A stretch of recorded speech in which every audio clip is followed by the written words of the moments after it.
Look at this. We're in the standing position here in Studio B. We're actually going to use it today. I want to welcome you to Shoot the Shit with DSP. I've got Steve Eller typing me this long thing. Live stream is up. I don't know what everything else. I'm not sure what you just said. Let's see here. Sound is good. Logged. All right. Fantastic. I don't know.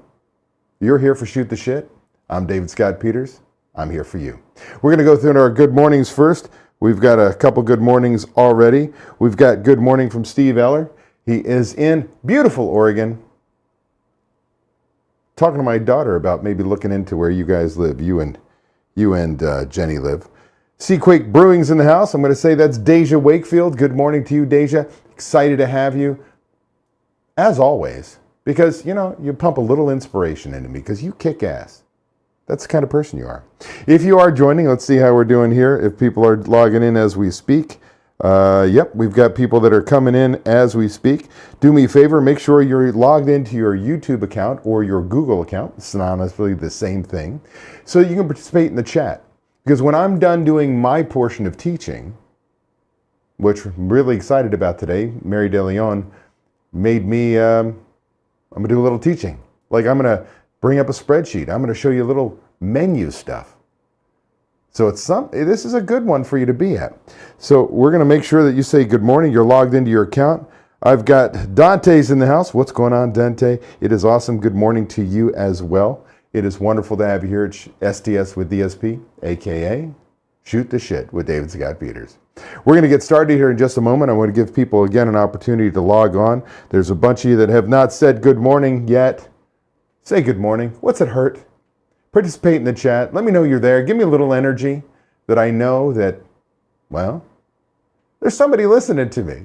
I've been doing this a long time. I'm in my 23rd year. I am the OG of restaurant coaching, and it still is a challenge at times when I look into a camera and go, is somebody out there?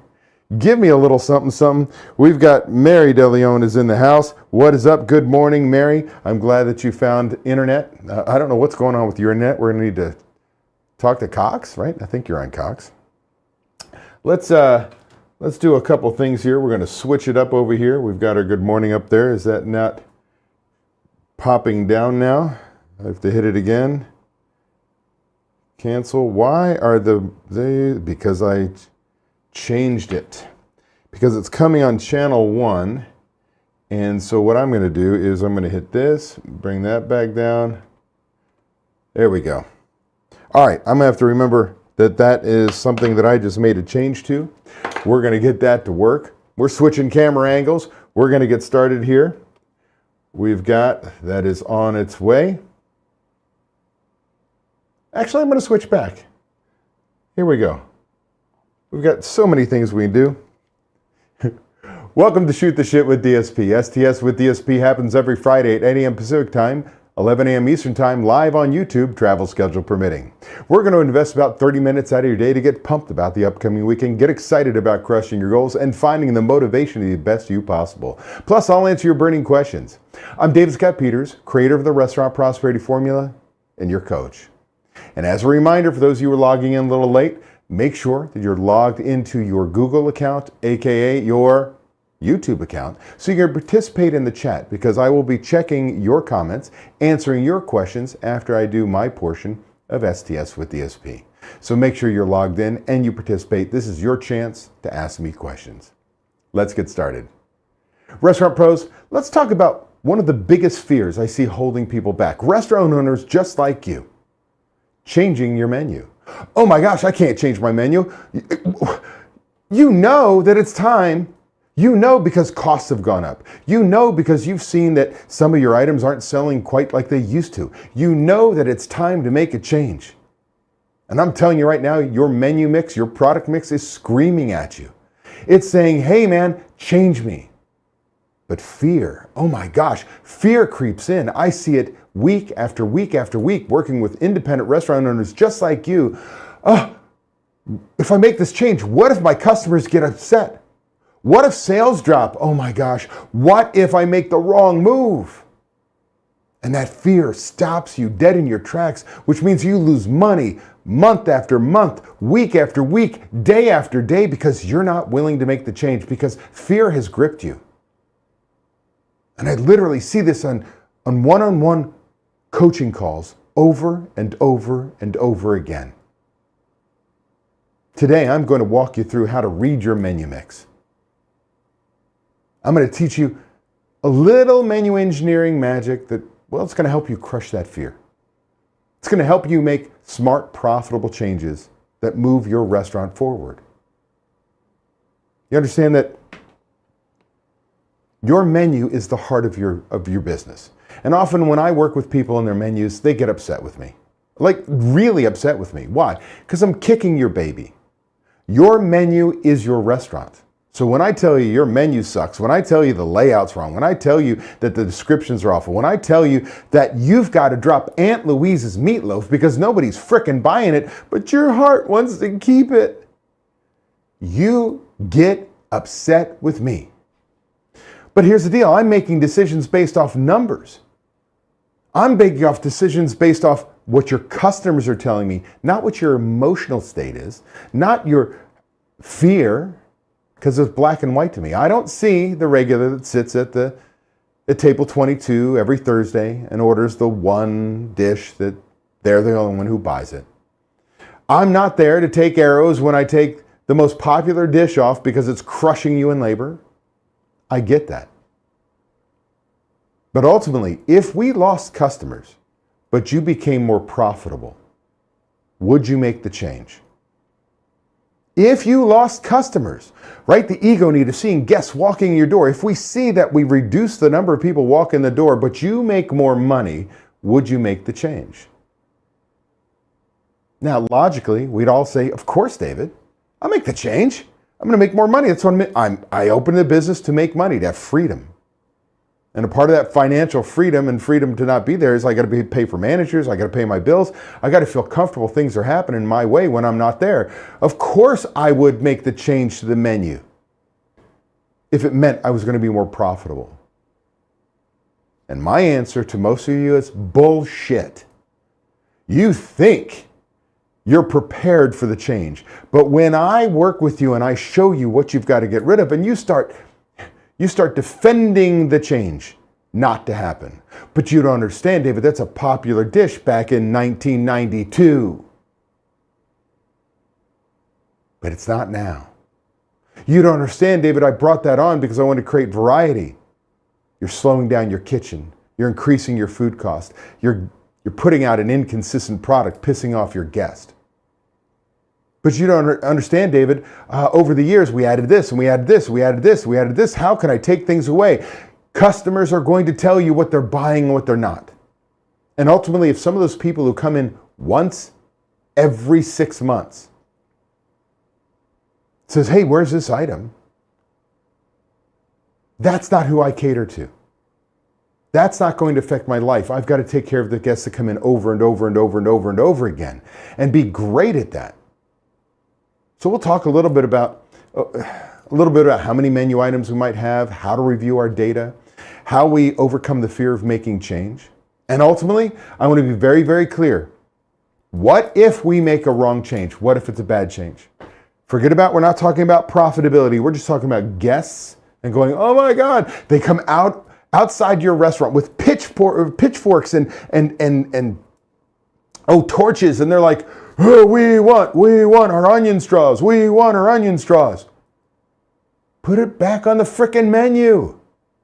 Do you understand? Nothing's permanent. Changes change. Change does not mean it's forever. Change does not mean we can't go, oh my goodness, the data shows something different. Let's bring it back. And then you say, but David, we just printed these menus. I spent $800 printing these menus. So what? What if the change we bring back or the change we make makes you $800 a week, $800 a month, $400 a month? It means it would pay for itself in 2 months. Do you see the point is, I don't care about the printing cost. When I have the data necessary to make great changes, I have the opportunity to do what? To change at any point in time and know that I'll be profitable. But again, today is a little bit about what? Making sure we feel comfortable making changes, taking fear away from it. So, Are you a restaurant owner who knows that you've got to change your menu? Are you a restaurant owner who has had the menu in place month after month, year after year, terrified of making a change? What if my guests get pissed? What if I make a bad decision? Are you a restaurant owner who says, I don't have recipe costing cards? David, I've been following you and you say the two most important systems any restaurant should have are budgets and recipe costing cards. Well, I certainly should log off now because I don't have recipe costing cards. It's okay. I'm going to show you how we can still look at menu mix to make menu decisions. What I can't do without recipe costing cards is tell you where your profitability will end up. And I'm going to spend more time on menu change, less about profitability, but I'm going to give you some tips for that as well. So today may run a little bit long on my portion, but I want to make sure I give you what you need. So what I brought up now is on your screen is what I call my menu profitability monitor. It is basically, in any food and beverage software, it's your menu mix or ideal or theoretical food cost report. It has the item name, what you sell, the recipe costing card, accurate, up-to-date recipe costing card, because software can do that for us. Every time we upload an invoice, bang, it is up to date. It has what we sell it for. And this is important because your POS system, when you run the PMix report, sometimes holds on to every comp you've ever made and creates an average price of something you sold, what you may have sold it for. So if I have 10 items on a ticket and I comp $10, it takes $1 off each and it stores it as a data at that price. So when all of a sudden you run your report and you've got your burger is $18, but it shows up $16.72, that's because you comped a lot of burgers or tickets that had burgers on it. So we've got to use the menu price. Item name, recipe costing card, the menu price, what we sell it for, and ultimately how many we sell of each. That's important because I want to know what my people are buying. Now, you'll notice I've got those columns set up on the spreadsheet. There's some additional things. There's food costs, which is use divided by sales, the recipe card divided by sales. Boom, gives me my food cost. You've got the total items sold, so the total items sold times the cost gives me total cost. Number sold times what I sell it for, total sales. Use divided by sales, same exact food cost by line item. Now we've got a couple other pieces of data, percentage to group, or I should say contribution margin, which is recipe costing, the card, minus what we sell it for. That's how much we make in gross sales before labor, before any other bills are paid. So we're something called cash contribution or contribution margin. Then I've got percentage to group. So in this case, 4,844 dipping chicken, that's what I sold in this time frame, which happens to be 182 days, into the total appetizer category. Let me move this over just a little bit so you can see that. The total appetizer of 26,120 says that this item represents 18% of that whole section. Pretty damn good. Percentage to menu, the 3.5%, well, that is the 4,800. Scroll all the way down to the bottom. Every item sold, 136,000 items. It says that this item represents 3.58%. Those are all good. Like, oh, when do I make menu changes? What I love and what I have always paid attention to is this last column. Average sold in a day. 26 of these a day, 22 of these a day, 21 of these a day. That is consistency. That is solid. That is, people love these items. But when I come down here and I start seeing things that I sell less than one a day, less than two a day, I'm not selling one a day. Right? If you sell one a day, I'm selling one on a Tuesday, one on a Thursday, 3 on a Sunday, 2 somewhere else, I don't know. But I'm not selling one a day. I'm selling them in random order, which means you could have a line cook who 3 weeks later gets a ticket, puts it up, or looks at the bump screen and goes, I made that in 3 weeks, and reinvents the dish, which hurts your consistency, which may drive customers away because they remember how good it was once before and now it's different. So it's important that we do these things over and over again. But David, I cross-utilize things. I've got all these toppings I can use on burgers and pizzas, and so what? Just because you have it doesn't mean you should. We want to simplify our prep. We want to simplify what we have to do on the line. We want to be able to run with fewer people on the line, which means maybe less stations or better cross-training, and somebody can handle 2 stations at one time on a Monday, Tuesday, Wednesday to save us on labor cost. We want to make sure that items aren't complicated, which slow down the ticket times because we've got 20 steps to build the dish. Chain restaurants go for 3.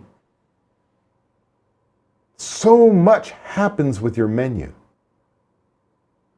Now I'm going to tell you,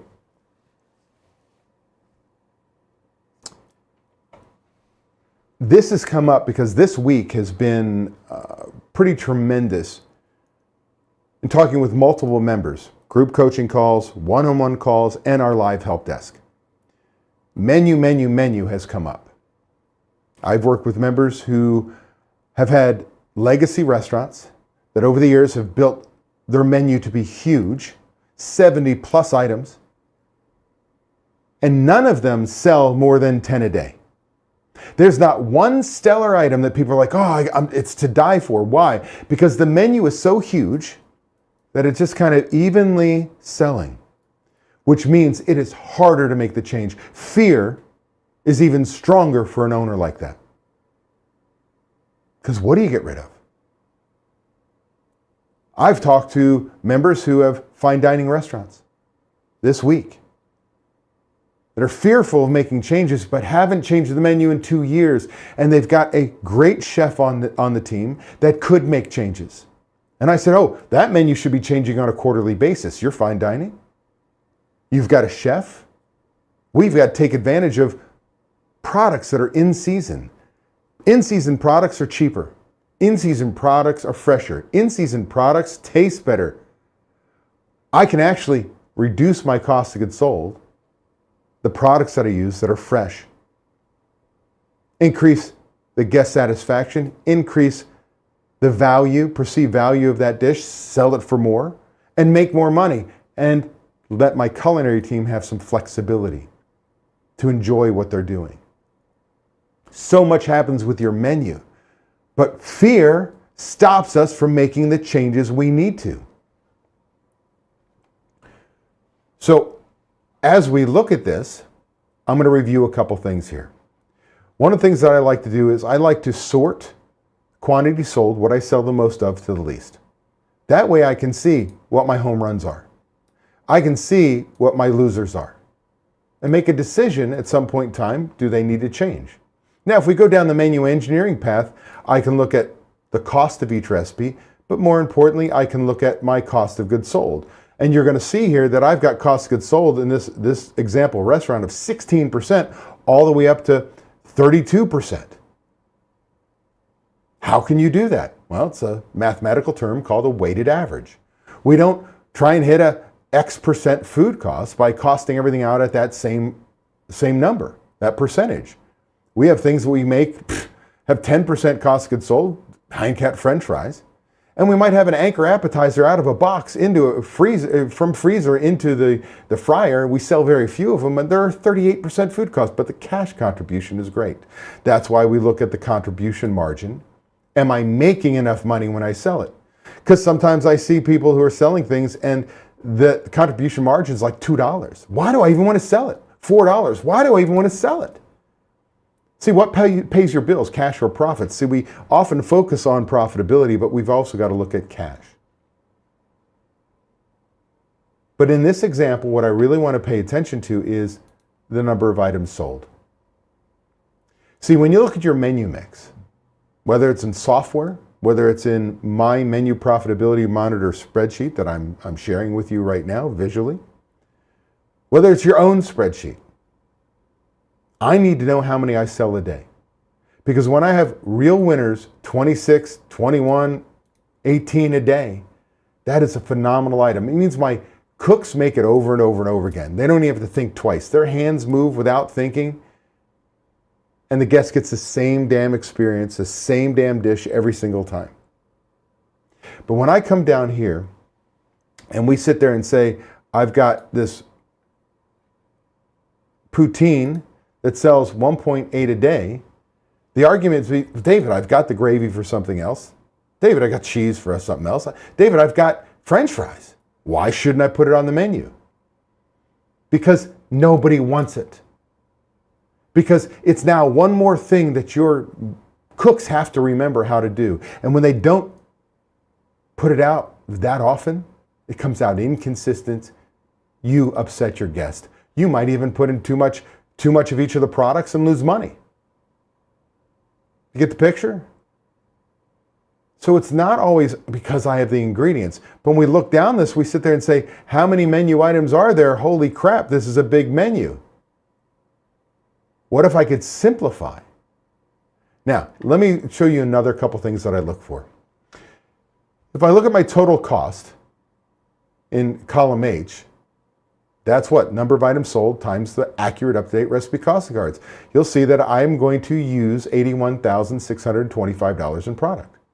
If I've got my sales, which is the number of items sold times the menu price, I'm going to bring $330,000 in sales.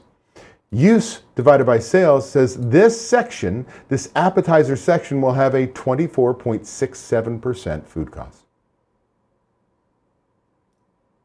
By the way, it is, column L, 19% of all menu items sold. So it's a pretty strong section. If I come down to my soups and chowders, it's a 20% cost of goods sold, 6% of the menu. If I change this section, will it really move the needle? No. And I come down, my salads, 20% cost of goods sold, almost 8% of the menu. I come down to my burgers and sandwiches, and look at this. 27% food cost, 28% of the menu. Right now, I can tell you if I only changed one category to have an impact on my business, it's going to be my burger sandwich section. Because it is running the highest cost of goods sold, it is the highest of the menu mix, which means this has the greater impact of increasing my food cost. You see, all of a sudden, if I have all this data, how much power I have to make changes? Now, I come down, I've got side dishes, I've got desserts, and oh, by the way, 2% of my menu is desserts. Why do I have so many desserts? Now, an argument could be made when I start to look at things like the hot fudge sundae and the chocolate bread pudding, these might have been features. So out of 182 days, it may represent 4 days that you've done it. So I'm going to keep those into a feature section. If I run specials, I need the recipe card, I need the menu mix, a key in the POS system, its own section that I can kind of pull it out and understand. But even with that said, my biggest desserts are only selling 3 to 5 a day. Why wouldn't I condense that down to 1 or 2 incredible desserts? Right?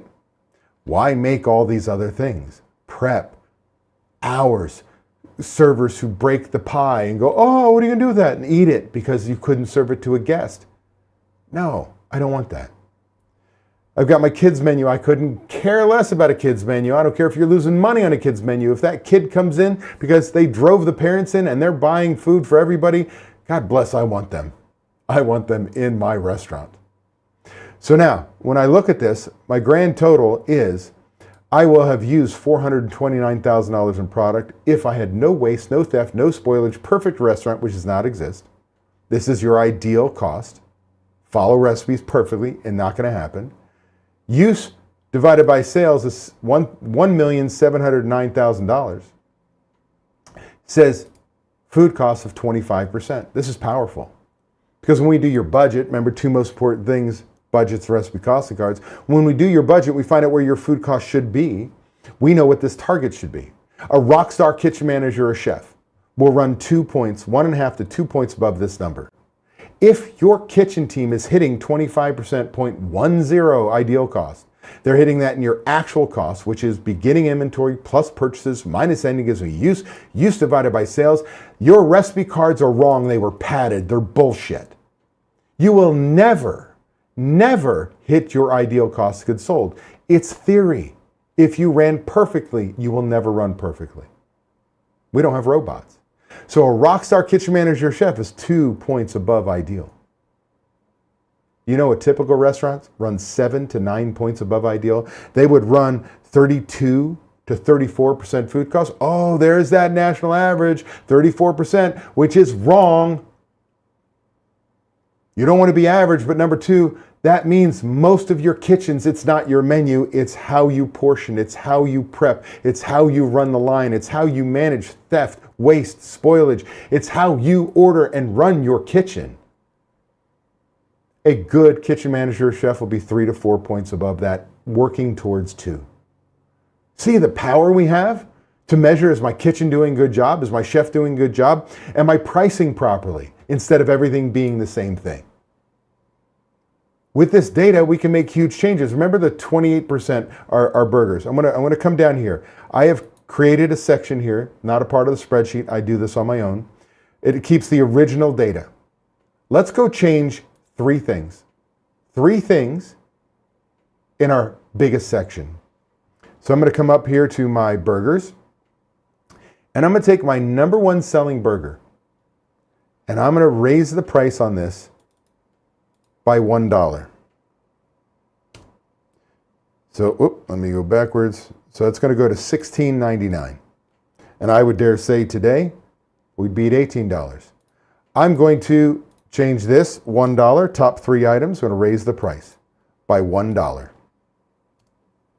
Change nothing else. But I sell 29, 25, 73 of these burgers a day. It's going to have an impact. I'm going to come down to the bottom here, and I'm going to say I'm going to get rid of this burger. I'm just going to pretend that all these bottom things here are burgers, okay? I'm going to put them in one spot.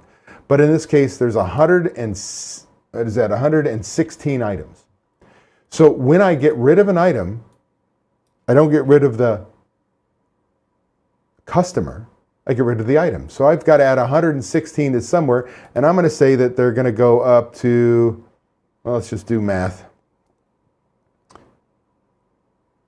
We're going to say that 116 plus 5279 equals, so this becomes 395.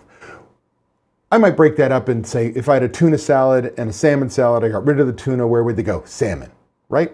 But in this case, just for speed's sake, I'm going to make this work a lot faster. Now, the next thing I'm going to do is I'm going to look for anything that's a high cost of goods sold and say, what if this item, my bacon blue burger, was expensive, really expensive, and I changed the bacon and I get that down to $4.44. I could add items, and if I add items, I make a change. So we reduced the cost on one item, we raised the price on 3, we got rid of 4 or 5 losers. What is the impact on that? Because it's in our number 1 section.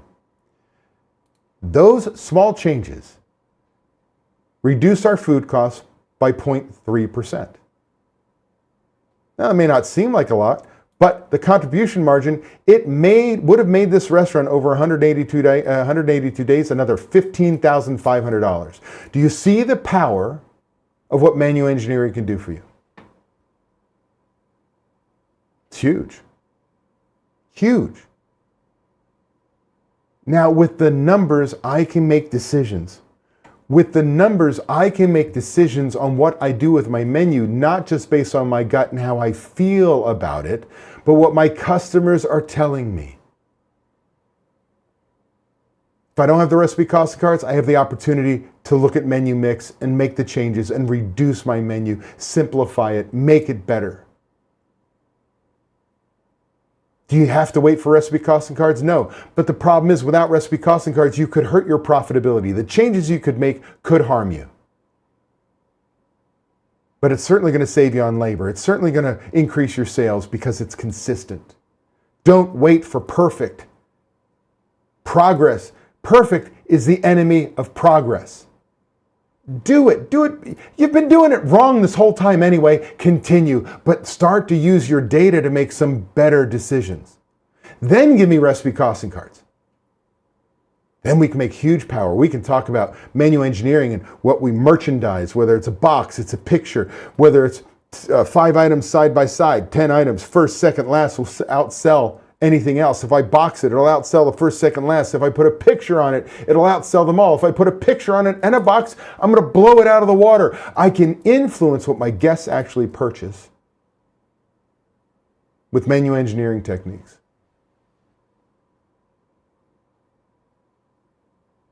If you want to get rid of fear,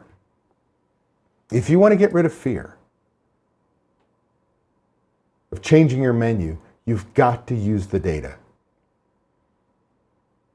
And I tell you, that's what we do. We help our members with this. It is one of the biggest things that I personally work with our members on. And they run 2 hours long. These calls are 2 hours long. Sometimes they're two-hour calls, because the menu is the most important thing that you have in your business. It is what you sell.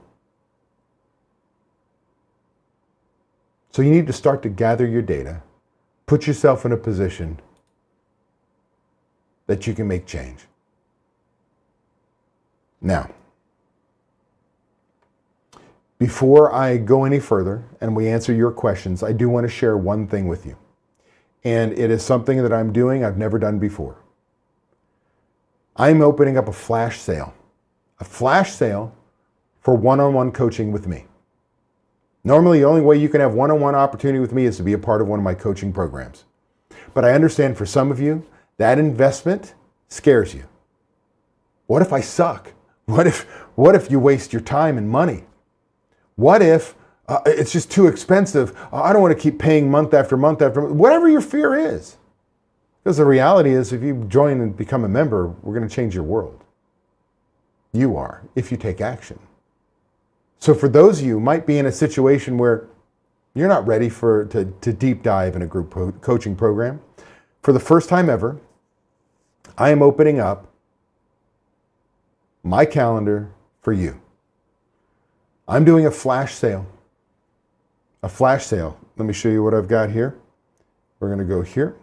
Let me move that to the bottom. I've got a flash sale for 4 hours of my time. Notice there's 14 days left. Like, it's flash. It is a limited time. By September 26th, midnight my time, this offer goes away. What do you get? I am literally going to show you very quickly. You can go to this website, dsp.coach/direct-coaching-now. You'll find this page, but you're going to see you get 4 1-hour Zoom calls with me. Direct one-on-one coaching calls. We'll work on your biggest problems or problem. I'll help you fix it. You want to go over menu engineering like we did? We can do that. We can use some of that time for that. You got to manage your problem. You want to figure out how to find time. You want to work on checklists. You want to create consistency. You want to talk about service. The only thing I would tell you is we're not going to talk marketing. That's not me. But if you've got a challenge with your restaurant, I've been doing this. I'm in my 23rd year. I'm the OG. I'm the original restaurant coach. And I've literally worked thousands of restaurant owners and managers. And for the first time, you can have direct access to me. 4 1-hour Zoom calls with me. You'll also get 2 2-hour group coaching calls.